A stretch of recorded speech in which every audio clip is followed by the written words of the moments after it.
Bonjour les lecteurs, on se retrouve pour faire un point lecture, j'ai pas mal de livres à vous présenter. On commence avec mes lectures en format numérique, il n'y en a eu qu'une, c'est Ceux qui nous consument, le tome 1 de Quentin Jarnot, on est sur de la romance. J'ai bien aimé mais sans plus, je l'ai noté 3 étoiles. C'est une histoire entre une couturière et un mannequin.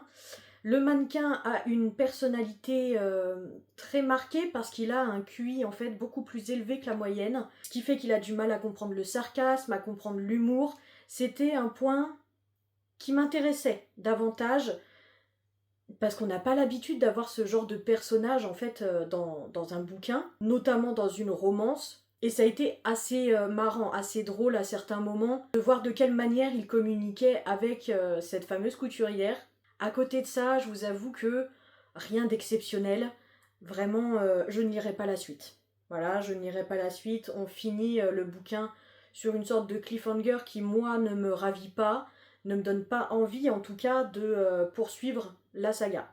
J'ai lu La diseuse de mort de Christelle Dacruz, sorti chez Plume du Web. Écoutez, je trouve ce livre très très beau. On a un effet un peu brillant, si vous voulez, sur la couverture. Il est à 25,90 € parce que c'est le format relié, bien évidemment, pour tout pile 400 pages, quoi. Je ne m'attendais à rien, je m'attendais, ceci dit, à un environnement très sombre, chose que j'ai eue. Je m'attendais également à du surnaturel, je l'ai eu également. Par contre, je ne m'attendais pas à ce que ce soit autant surnaturel. C'est-à-dire que là, on a énormément de figures telles que les vampires, les loups-garous, etc. Et je pensais qu'on aurait que quelques figures comme ça et que ce n'était pas quelque chose de commun. Ceci dit, l'ambiance même du livre est excellente parce qu'on est clairement sur une dark romantasy avec un enemies to lovers, mais c'est vrai que pour le nombre de pages, en fait, l'histoire est beaucoup trop condensée. Il manquait beaucoup d'informations, beaucoup de détails pour que ce soit une excellente histoire et pour que je note ce livre bien plus que ce que je l'ai noté. Il me semble que ma note a été de 3 étoiles ou non, 3,5. Parce que oui, c'était quand même sympa. J'ai aimé le fait que la protagoniste soit une gardienne de cimetière. Ça a été quand même assez sympa, assez tumultueux.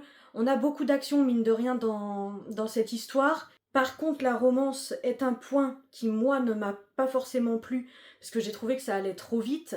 Ce qui est normal, on a 400 pages et il n'y a qu'un tome, c'est un one-shot, donc forcément, faut que ça aille vite, quoi. Chose que j'ai trouvé assez dommage. J'ai sorti de ma pile à lire La forêt de Grimm de Catherine Purdy chez Sabran. C'est également le tome en format relié, celui-ci je l'avais eu d'occasion, mais en neuf il coûte 25,90 €. Et là on est sur 370 pages à peu près.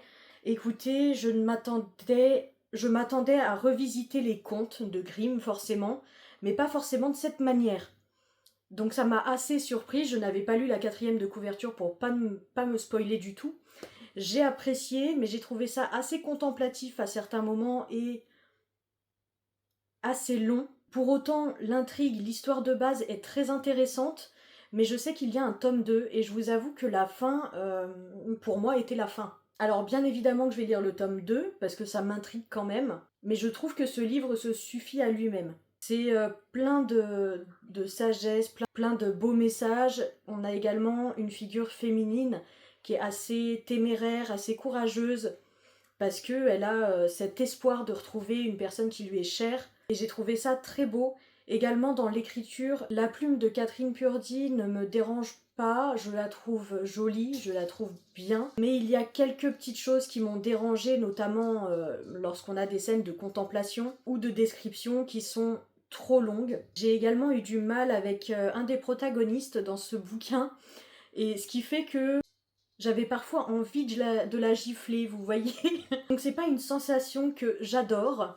Pour autant, je trouve que ça marche plutôt bien. Également, les contes du coup qu'on revisite ici, on le fait par le biais de personnes qui sont entrées dans la forêt et qui, avec le temps, sont devenus complètement fous, ou en tout cas ont été transformés par la forêt et sa magie. Donc c'est triste, en même temps c'est beau, et ouais, c'est un livre que je pourrais conseiller vraiment. J'ai lu Dot de sang de S.T. Gibson et alors là, ça a été un coup de cœur. C'est sorti également chez Sabran. On est sur un tout petit livre en format broché. Il était à 17,90 mais il est sorti en poche. Et là, on est sur 250 pages et quelques. J'ai adoré ce bouquin parce qu'on est sur une réécriture du conte de Dracula mais du point de vue de sa première femme, et ça a été juste époustouflant.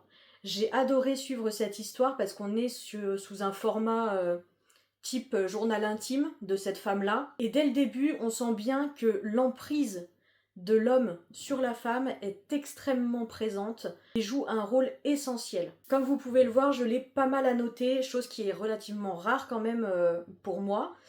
Mais ce livre le méritait très clairement et il faudrait qu'il soit lu par un plus grand nombre parce qu'on traite de domination masculine, de féminisme, d'emprise, de tout un tas de sujets qui personnellement m'ont énormément touchée. La plume également est magnifique, donc oui, foncez le lire. Un petit peu plus détente avec Lost and Lassoed de Lila Sage, c'est le 3e tome de sa saga Rebel Blue Ranch. J'adore toujours autant ces livres, j'ai très hâte que le 4e tome sorte. Je n'ai aucune idée de sa date de sortie. Celui-ci il est à 19,90 € pour un tout petit peu plus de 400 pages et j'ai adoré. Encore une fois j'ai adoré, je trouve que la romance et les thèmes abordés sont encore une fois très importants et abordés de la bonne manière. On est sur la trope single dad et meilleur ami de la sœur, donc c'était vraiment sympa. Un Enemies to Lovers également, avec plein de tensions, du spicy, bref, tout ce qu'on aime. Une cowboy romance, bien évidemment. Et c'était beau et en même temps ça donne à réfléchir, parce qu'on est sur un personnage masculin qui est dépassé par les événements, qui donne beaucoup de lui, qui n'a plus de temps en fait à s'accorder. Et à côté de ça, on a une protagoniste, elle, qui donne énormément de son temps et de son amour également aux personnes qui lui sont chères, qui ne se fait pas passer en premier dans sa vie non plus. Et en fait, les deux s'accordent là-dessus, et j'ai l'impression qu'ils trouvent du coup un certain équilibre. Et c'était très beau, c'était très très beau. J'ai lu également Légion de Brandon Sanderson. Donc c'est un tout petit livre sorti au livre de poche. Celui-ci vous le trouverez d'occasion facilement. Il fait 90 pages et je vous avoue que l'intrigue de base m'a plu, mais ce n'était pas un livre fait pour moi parce que c'est beaucoup trop science-fiction à mon goût. J'ai beaucoup de mal avec la SF et là c'était trop. Par contre c'est ultra intéressant dans le sens où le personnage a plusieurs personnalités, ou du moins il est entouré de plusieurs personnalités que lui seul voit et entend, et on le prend un peu pour un fou. Ça, c'était vraiment le point fort, je trouve, de cette œuvre. Malheureusement, elle n'a pas été mise en valeur, à mon sens, dans la quête qui a suivi. Donc je vous avoue que pour une première expérience de Brandon Sanderson, ça m'a pas forcément donné envie de continuer ses livres, mais à voir si vraiment un de ces bouquins me donne envie, et si vous en avez à me conseiller qui sont vraiment pour vous de très bons bouquins, pourquoi pas. J'ai lu Le cœur du prince corbeau, donc le tome 1 du royaume des Fae de Tessonia Odette, qui est ce livre-ci, sorti chez Corrigan pour 19 €, mais pareil, il est sorti en format poche. Et là, on est sur 470 pages et quelques. C'est une réécriture de Cendrillon. J'ai été surprise, mais j'ai adoré. J'ai beaucoup aimé ma lecture, j'ai mis quand même un peu de temps à le lire, mais c'était vraiment sympa.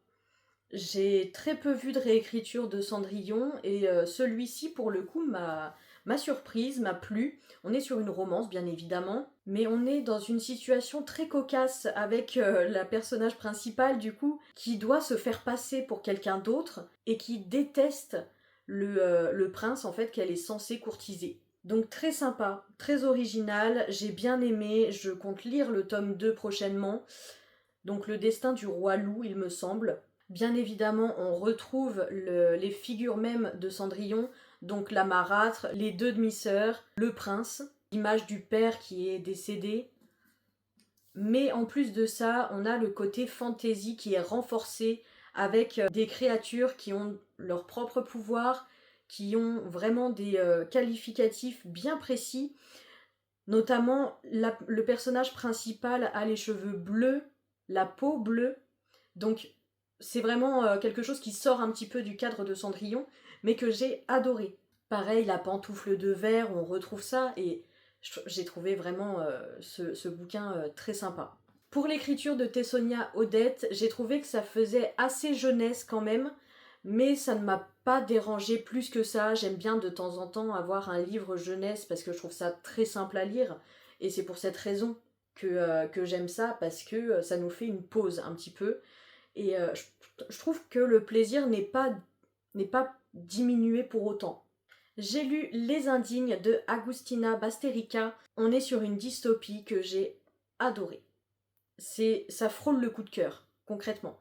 Pareil, on est sous un format de journal intime. À des moments, on a des passages barrés, ou alors elle va terminer sa page du jour, si on veut, d'un coup, et donc en plein milieu d'un mot, sans qu'on connaisse du coup la suite. Faites très attention par contre au trigger warning, parce que c'est blindé de violence physique et psychologique. On a des morts, on a vraiment des choses très hard, mais ça nous mène à réfléchir, et ça nous met en avant également la condition écologique qu'on a en ce moment, et sur un qu'est-ce que ça mènerait si notre terre continue de dépérir telle qu'aujourd'hui. On a également la religion qui est au centre de cette œuvre, tout simplement parce que ça se passe au sein de la maison de la sororité sacrée. Donc on avait d'anciens moines qui vivaient ici, et cette nouvelle religion un petit peu, on la découvre par le biais de ce personnage qui nous bouscule, qui nous fait vivre l'horreur à travers ses yeux. C'est clairement ce qu'on pourrait appeler une secte. Malheureusement, avec les conditions dans lesquelles ils vivent actuellement, donc en termes d'écologie, elles n'ont pas trop le choix. En tout cas, elles se disent qu'elles n'ont plus le choix, ces femmes-là, et qu'elles ne pourront pas trouver mieux ailleurs. La plume de Agustina Basterica est très spéciale. Je pense qu'il faut accrocher avec sa plume pour aimer ce qu'elle produit. Personnellement, ça fonctionne à merveille. J'adore la manière dont elle écrit. Je trouve ça... c'est un coup de poing en fait. On se prend une claque vertigineuse dans la gueule. Et j'adore. Parce que ça nous remet en question, parce que ça nous fait réfléchir, et là, on se dit que clairement, la littérature, elle est politique. Elle est politique et elle a un sens profond. Donc je remercie ces auteurs, ces autrices qui ont ce don de pouvoir transmettre des idées telles que celles qu'on trouve dans ce livre. Parce que bon sang, ça fait du bien quoi. J'ai essayé de lire le premier tome Dungeon Crawler Carl de Matt Dinniman, sorti chez Lawston. Écoutez, on me l'a prêté. J'ai lu la moitié du livre, hein, pour être honnête, et je vous avoue que j'aimais beaucoup ce que je lisais, mais impossible d'avancer. Je n'arrive pas à avancer dans ce livre, je bloque complètement, peut-être à cause des descriptions qui sont parfois trop longues, trop lourdes à mon sens, qui me saoulent relativement vite. C'est aussi de la science-fiction, alors je me dis peut-être que c'est ce point-là qui me mène à bloquer comme ça. Je ne sais pas. Pour autant, je trouve l'intrigue et l'idée de base absolument géniale. C'est comique, c'est vraiment hilarant. Et la situation de base est tellement cocasse. Et les personnages en soi donnent tellement à rire que comment se fait-il que je n'arrive pas à le lire, quoi? Je comprends pas. Donc si vous l'avez lu, dites-moi ce que vous en avez pensé, parce que ça m'intéresse fortement. Et écoutez, peut-être que je le reprendrai, je sais pas. Par contre, attendez-vous quand même à une écriture assez vulgaire parfois. C'est vraiment du langage courant et familier. Et enfin, la dernière lecture que j'ai eue, c'est La révolte de la reine de Morgane Moncomble, qui est donc sortie chez Hugo Roman, que j'avais très hâte de découvrir. On est sur son premier tome. Je trouve déjà l'objet livre très très beau. La tranche également. J'avais hâte de retrouver une lecture de Morgane Moncomble. Et là, j'ai été servie. On est sur une romance historique qui se passe en 1788 à Versailles. C'était génial. Vraiment splendide. Je lui ai mis 4 étoiles. J'ai beaucoup aimé le personnage féminin qui est libérée, qui est courageuse, qui se veut libre en fait, dans ses idées et dans sa manière de se comporter. et à contrario, le personnage masculin qui lui est très renfermé, il se sent un petit peu emprisonné dans cette condition de roi. Donc ça a été vraiment très sympa, notamment aussi parce que on est sur une sorte de enemies to lovers quand même. Elle ne vient pas de France et lui pense qu'elle vient pour l'espionner. Donc il y a quand même de la méfiance l'un envers l'autre. On a également de la tension, quelques scènes spicy et ça j'ai beaucoup apprécié. Ça apporte toujours un petit plus, surtout que ce n'est pas redondant, ce n'est pas non plus la seule chose qui se passe. On a vraiment une intrigue, on a vraiment une histoire qui est construite de A à Z. On a des révélations, des retournements de situation qui, moi, m'ont vraiment surprise, donc ça a fonctionné. Enfin, vraiment, très bon bouquin et très belle plume, encore une fois. C'est tout pour ces dernières lectures et je vous avoue que ça en fait quand même pas mal. Je ne sais pas si je vais continuer ce type de format de vidéo. Je pensais peut-être plus m'orienter sur une vidéo par semaine où je vous fais un récap de ma semaine, donc les achats que j'ai faits, les lectures que j'ai faites, ce que je prévois de faire la semaine d'après, etc. Et les sorties ou autres. En tout cas, j'y réfléchis et vous verrez bien si ça change ou pas. Je vous fais des gros bisous et je vous dis à tout bientôt.